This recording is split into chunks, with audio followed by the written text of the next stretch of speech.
Good morning, Jake. Good morning. You got the whole crew. Yeah, they're enjoying the beautiful summer morning. At least that because I think that it's always sunny in the morning. Love it. Well, Psalm 68, what do you think? Psalm 68. It's a great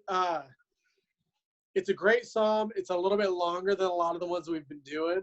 Yeah, But it was cool to read, and I like that he kind of reaches to a lot of different places. Like you can kind of think, oh, I wonder if he's talking about this that happened in the Old Testament, and a lot of these stories that were kind of before his time. What was some of the things that stood out to you? well, so there was one verse that really kind of jumped out, and it's been, I think, it's been a topic recently, justice and what's the idea of justice. And Yeah. I think, I think we get a really cool picture in this psalm of, God's heart for justice in verse 5 and 6, where it says, he's a father to the fatherless, a defender of widows. And then he sets the lonely in families. He leads forth the prisoners with singing. I think those are verses that, some of us forget or don't even realize maybe are in the scriptures. And I just love how it's really hinting at here, the fatherless or widows, prisoners. These were the marginalized. They were, often tossed aside. If the husband in a family, passed away or died in war or something, they were typically the sole income earner, and so it was really challenging. But God often, even going back to Leviticus laws, tried to institute some clear-cut boundaries and justice for those who were oppressed. And I just love that picture, that we get to see this compassionate picture of really who God is, and that he is a God of justice, a God that cares. We're seeing that on Sundays too, as we look at Matthew and the Sermon on the Mount, really similar, Jesus coming as God in the flesh, and with a really similar message. That was really encouraging to me this morning, that we've been sort of like building up, over these last 6 or 7 Psalms, about like God's sovereignty over all the earth, how people will submit to him, even non-Israelites like will experience his good news. And then you get this like really cool, like, and he is just all the way down to those that often society, makes the smallest or the least. That's so cool. And like you said, I mean, it's a super timely message, I think, for just what's going on in the world. Yeah. That's really cool. So for me, something came to mind that is a little bit different than normal with our Bible takes, but I'm kind of excited about it, and I'm kind of excited about what might come from it. Nice. There's a challenge that I have for our students, and it comes from this.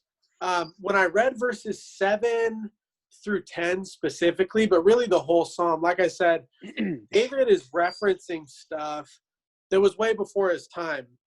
Verse 7, he says, when you, God, went out before your people, when you marched through the wilderness, the earth shook, the heavens poured down rain, before God, the one of Sinai, before God, the one of Israel. And if you look, I don't know if yours does the same as mine, but there's some cross references to the book of Exodus, to the book of Judges. There's just a lot of stuff happening from way before David's time. And that made me think about how David heard the stories. I mean, we look at David as just another Bible character. And I think in my mind, I kind of a lot of times clump them all together. They're just the Bible characters. Sure.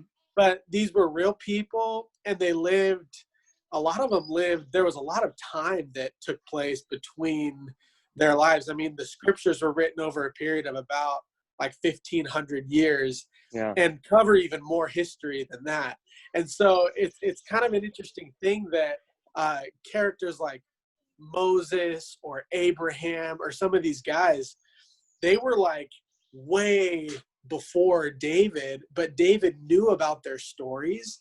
And it just made me think about how a lot of the time people couldn't read. Obviously David could read and write, but the Right. way that the stories were passed down, more than even reading, primarily was just by older generations telling the younger generations the stories.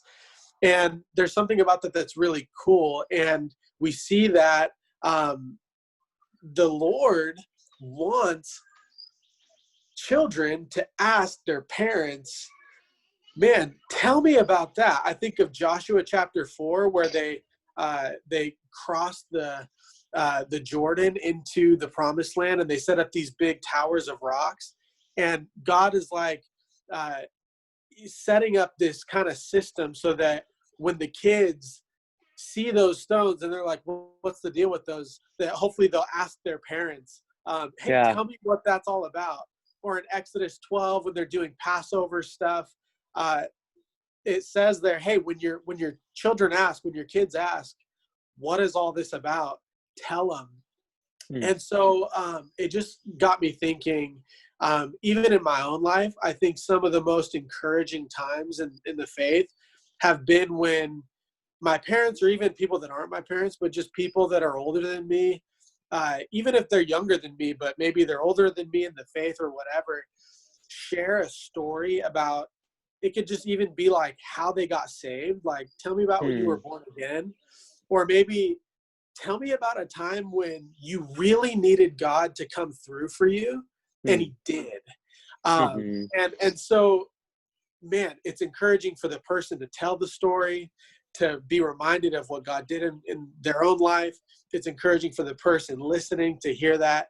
And I thought about asking you, but then I also thought, man, well, one, we probably won't have time for a whole story, but how cool would it be if our students went, and if your parents walk with Jesus, ask them, like, tell me about, like, when you got saved, like, when were you born again? How did that happen? Yeah. Or was there a time that you really needed God to come through for you? Maybe financially, maybe in a relationship, maybe, I don't know, like, what comes to mind if I ask you, when did God come through for you in a really big way? And see what they say. And I think it might be kind of a cool thing. So whoever's watching this, you're officially challenged to go do that. I love it, dude. That's great. Fitting we even have the girls, here as we open it up. Yeah.